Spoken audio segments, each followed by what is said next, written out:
خلقه ورضا نفسه وزنة عرشه ومداد كلماته. سبحان الله وبحمده عدد خلقه ورضا نفسه وزنة عرشه ومداد كلماته. فالمسلمات وما كان من المشركين الذنوب إلا أنت أحد من خلقك فمنك وحدك لا شريك لك فلك الحمد ولك يسعد لي اوقاتكم يا حبايب القلب. كيفكم؟ طمنوني عنكم، ان شاء الله تكونوا بالف خير يا رب. رجعت لكم اليوم بفلوق جديد بروتين جديد باذن الله. مثل ما انكم شايفين بدينا نهارنا هيك باذكار الصباح، حتى رب العالمين يحفظنا وهيك نكون محصنين ان شاء الله. ما بعرف ليش هيك كتير وقت اللي ببدأ نهاري بهيك اذكار الصباح، واكيد بختمه باذكار الصباح. بحس هيك يومي بحس فيه هيك بركة، فيه امان. سبحان الله، يعني ما بعرف ليش. فهيك والله. وبعدين هيك بدينا بقهوتنا، اكيد ما بصير بلاها، هيك قهوة الفرح. هالمرة ما عادت القهوة مرة، هالمرة القهوة عن جد صارت حرة بإذن الله. وهيك والله لازم هيك أجواء وحركات. وانتو طمنوني عنكم، صفايا شو أخباركم؟ كيف أيامكم؟ إن شاء الله بخير. كيف عم تقضوا أيامكم بعد ما هيك سوريا صارت حرة، بعد ما خلصنا هيك من القصص اللي كانت؟ شو مشاريعكم لبعدين؟ هو شوفوا لي سمكاتنا الحلوين، تقريبا لي شهر جايبينهم وبقول بدي اصور لكم اياهم، بس سبحان الله ما عم قص حالهم ابدا. وانا ما كتير سبحان الله يعني لا بحب السمك بالبيت لا بحب العصافير، ما بحب كل هدول الشغلات. بس زوجي ورتولي كتير بيحبوا، خصوصا السمك. يعني اللي بيتذكر اول بالبيت الأول اللي كنا ساكنين فيه كان عنا حوض كبير وكان عنا سمكات، بس بعدين يعني توفوا ما عاد جبنا غيرهم. بس هلا هيك من فترة زوجي هيك رجعوا خطروا على باله، ورجع هيك زبط الحوض وشكلس له أموره ورجع جاب سمكات. بس أنا أبدا ما بلقهم، يعني ما بعرف ليش مالي هوس فيهم، عرفتوا؟ وهيك والله. وكمان هون رتولي كان عندها روضة بهذا اليوم، قمت هيك حتى أحضر لها اللانش بوكس حتى تاخده معها على الروضة بإذن الله. وكمان بسومي كان فايق، يعني ما بيصير بلا هيك ما نحسب حسابه كمان بالفطور، فإنه يلا صارت بالمرة. رتولي ما بتحب تاكل قبل ما تروح على الروضة أبدا، يعني أنا بتمنى إنه مثلا تاكل أي شي، لو مثلا قطعة صغيرة فواكه، انه بحبها تاكل قبل ما تروح على الروضة، عرفته؟ بس هي سبحان الله نفسها ما بتقبل ابدا الصبح، فخلص انه بتاكل وقت انه بيصير وقت الاكل بالروضة.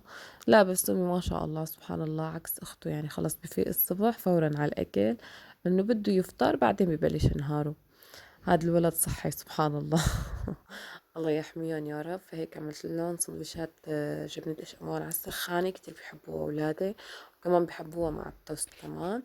وهيك حطيت لهم شوية فواكه، وكنت سلقة أنا بيض بالليل كمان، قلت مشان بس يفيق هو ورتيل إنه مثلا كل واحد بياكل بيض الصبح. كتير بحب هيك إنه يشربوا حليب أو ياكلوا بيض. بس مثل ما خبرتكم رتولي يعني أبدا ما بتفشلي قلبي بالأكل، فنضطر إنه خلص نساير بس مع بسومي. يعني رتيل لبعد بساعة أو ساعتين لحتى تاكل، عرفتوا كيف؟ هلا انا ما باكل مثلا وابوه ما بياكل، فهي طالعت لنا نفس الشيء. بس انه هي صغيره انا بقول لها لا يا ماما انا راح اكل وكذا وهيك، بس انه خلص سبحان الله هي نفسها ما بتقبل. اي والله. وهيك بعدين جهزت لها اللانش بوكس حتى هيك تاخده كمان وتروح على الروضة. حطيت لها هيك من الفواكه الموجودين عندي، وكان عندي شوية حلو كمان، حطيت لها قطعة كنافة، وحطيت لها سندويشة الجبنة وهيك والله، والمي وبس. وبعدين جهزت له طحن لبستومي لحتى من غير شربست تيسر رتولي لحتى طعمية. وهيك نقعد لأنه أكيد خلص صحصحنا وما عاد في نوم، رح نضل قاعدين مع بسومي. ولهون يا حلوين إذا وصلتوا لهون بدي لكم تشتركوا بالقناة وتفعلوا زر الجرس لحتى يوصلكم كل شي جديد أنا عم نزله. بتمنى تدعموني، هاي فترة كتير حساسة، هيك بتمنى دعمكم فيها ودعمكم لإلي وللفيديوهات وتعليقات حلوة. وهيك والله يخلي لي قلبكم والله يسعدكم ولا يحرمني منكم. وهيك ضل نزل لكم فيديوهات وتضلوا داعميني دائما بإذن الله. وهون رتولي تيسرت على الروضة الله يحميها يا رب. وبعدين اجى دور بالسومة مثل ما خبرتكن، شغلنا الشاشة لأنه ما بيصير ما نشغل الشاشة، عرفتوا كيف؟ فورا أول شغلة بنعملها بنشغل الشاشة لحتى هيك يقعد بسومة ويكون هيك راكز شوي تقريبا 10 دقايق، يعني لا يغركن انه والله بس على انه هيك قاعد وهو دائما قاعد كل الوقت، لا لا لا ابدا. يعني انا بس لانه بدي طعمه وهيك رغبته بالاكل وانه تعال يا روحي ويا قلبي وهيك لحتى قعد هال10 دقايق صورته فيهم، عرفته؟ بس هو يعني ابدا طبيعته ما بيقعد من غير شرب، فهيك بضل انه بيتحرك، بيحب يقوم يستكشف، يخرب لي المكياج، يخرب لي القصص. يعني كتير له افلام هو عامل، عرفته؟ هو ابدا ما انه حدا بيحب يقعد مثلا يتفرج على الشاشة، او ابدا ما انه حدا بيحب هيك يقعد يلعب او يركز على قصة، عرفته؟ سبحان الله عنده النشاط مليون. الله يحميه يا رب ويحمي اولادكم اجمعين. وهيك والله، خبروني صبايا شو مشاريعكم، رح تنزلوا على سوريا ولا لا؟ ناويين تنزلوا تستقروا ولا تضلوا هون؟ والصبايا اكيد المغتربين كمان اللي برا بألمانيا وبالمناطق اللي برا شو مقررين؟ هلا نحنا خلص مقررين انه ننزل ان شاء الله نستقر، بس ايمت ما بعرف، يعني ممكن على العيد، ممكن على رمضان، ممكن على العيد الكبير، ممكن قبل. يعني عن جد صدقا يا صبايا ما بعرف، بس انه هاي الفكرة والقصة اكيد واردة وان شاء الله رح تتنفذ. بس مثل ما خبرتكم التوقيت ما بنعرف ايمت، يعني حسب رب العالمين شو كاتب لنا وشو رح هيك يعني يقرر بإذن الله. سبحان الله، يعني هيك يمكن رح تخلص مياتنا من تركيا، هاي البلد اللي استقبلتنا 13 سنة هلأ رح تقلنا باي باي. خلص رجعوا على بلدكن، رجعوا عمروا البلد وقعدوا ببلدكن. وخلصنا هيك، خلصنا من كلمة لاجئ، خلصنا من كلمة نازح. عن جد هدول هيك الشغلات كتير حاسين بقلبي. خلصنا من انه انت اطلعي على بيت تاني وتدوري على بيت، وصار زيادة على هذا البيت اجار وهذا البيت ما بيأجروه لسوريين. عن جد يا صبايا كتير شغلات هيك نحن عانيناها هون بالغربة، بس الحمد لله يلا هانت وبلدنا عم تستنانا بإذن الله. ما بعرف هيك انتوا مبسوطين مثلي ولا بس انا مبسوطة؟ ما بعرف. هلا انا كتير هيك مبسوطة وفرحانة انه خلص ولادنا ما رح يعيشوا الشي اللي عشناه باذن الله، باذن رب العالمين. هيك رح نبدأ صفحة جديدة ان شاء الله، بداية جديدة. رح هيك نرجع على بلدنا، نعمر البلد، نرجع هيك يعني صح رح نستأجر تحت بالبلد لأنه أنا ما عندي بيت تحت، بس قد ما كان يعني سبحان الله خلص ببلدي غير. وكمان أهلي إن شاء الله رح ينزلوا قريبا، يعني كمان وقت نحن رح ننزل يعني كلياتنا رح ننزل مع بعض، أهلي وبيت حماية والكل يعني، عرفتوا؟ وهيك والله أخذنا الحديث ونسيت لكم إنه كمان هيك اليوم هذا الفيديو كمان كنت مصورت لكم اياه قبل يوم التحرير بيوم، كنا هيك نازلين على السوق انا وزوجي حتى اخذ لها هدية لبنوتي التلفتة، كان عيد ميلادها سبحان الله احتفلنا فيه يوم التحرير. بس ما خلطت لكم انا الفيديوهات مع بعضها حتى هيك ما يصير خربطة، فنزلت هيك على الجيفي لحتى اخذ لها هدية مرتبة. وهيك والله الله يحميهم يا رب. طبقت خلصت ال6 سنين دخلت بالسبعة، الله يحميها يا رب ويخليها لأهلها، وإن شاء الله هيك بنشوفها بأعلى المراتب. هيك احتفلنا لها وكانت هيك عن جد الفرحة فرحتين، فرحة التحرير وفرحة عيد ميلادها. هو عيد ميلادها تقريبا صاير من يعني من قبل التحرير، بس سبحان الله كنا مقررينه يعني أهلها مقررينه بهذا اليوم، إنه لأنه مشاغل والمدرسة وهيك إنه خلص ليوم العطلة أزبط شيء مشان العيلة كلها تكون مجتمعة. وهيك والله كانت هيك أما محضرت لها هاي المفاجأة وعاملة لها هاي القصص. الله يحميها يا رب ويكملها بعمرها، وإن شاء الله بيشوفوها أحلى صبية يا رب، وهيك تكبر قدام عيونهم وتضل هيك صبية حلوة وغير شكل. وأكيد ما بيصير بلا فنجان القهوة، بتعرفونا حفظتونا نحن عنا فنجان القهوة شيء أساسي بكل قعدة بكل مناسبة، ما بيصير بلا فنجان القهوة. وهيك والله يا صبايا.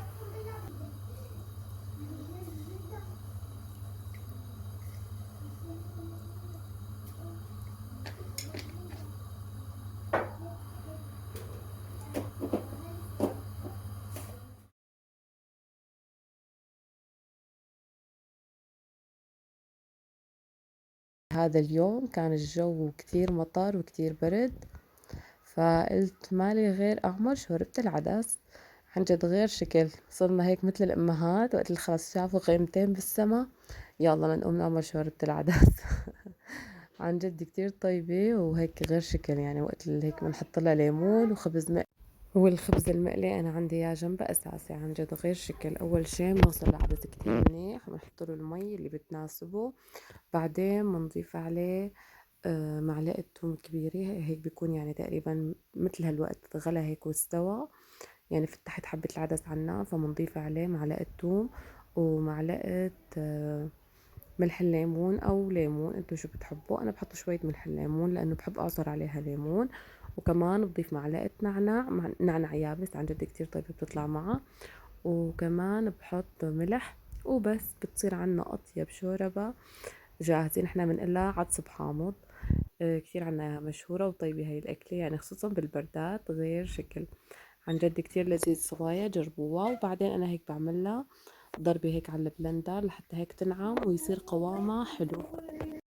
عن جد يا صبايا هي الأكل كتير طيبة وكتير سهلة وسريعة وبنفس الوقت مشبعة، يعني خصوصا جنب الخبز المقلي والليمون. عن جد كتير لذيذة. أنا وقت اللي بعملها خلص ما باكل جنبها شي أبدا، هيك لحالها بحسها لذيذة يعني، وبتدفي كمان، خصوصا وقت الواحد يكون بردان. عن جد غير شكل، جربوها ما رح تندموا أبدا.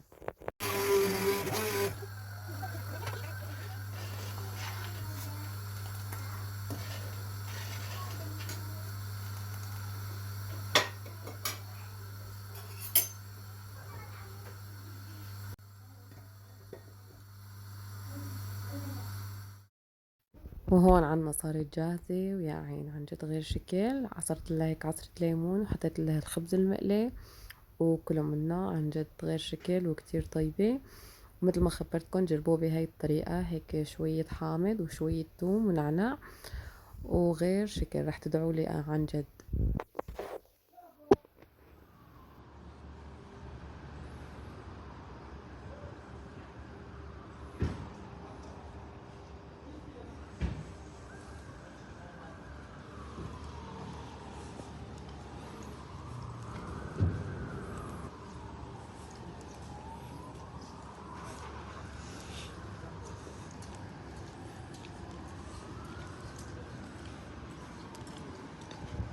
روسيا.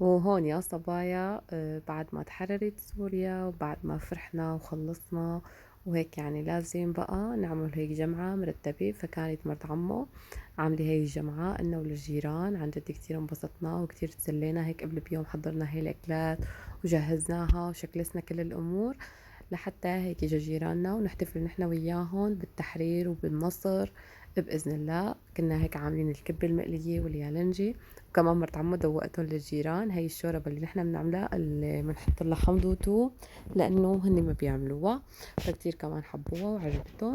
وكمان مرت عمو يسلم ايديها يا رب كانت عاملت لنا التحلاية هي كنافة، عن جد غير شكل. عن جد الفرحة كمان والجمعة غير شكل، انه جمعة النصر، جمعة الفرح، هيك تشاركنا كلياتنا هي الفرحة.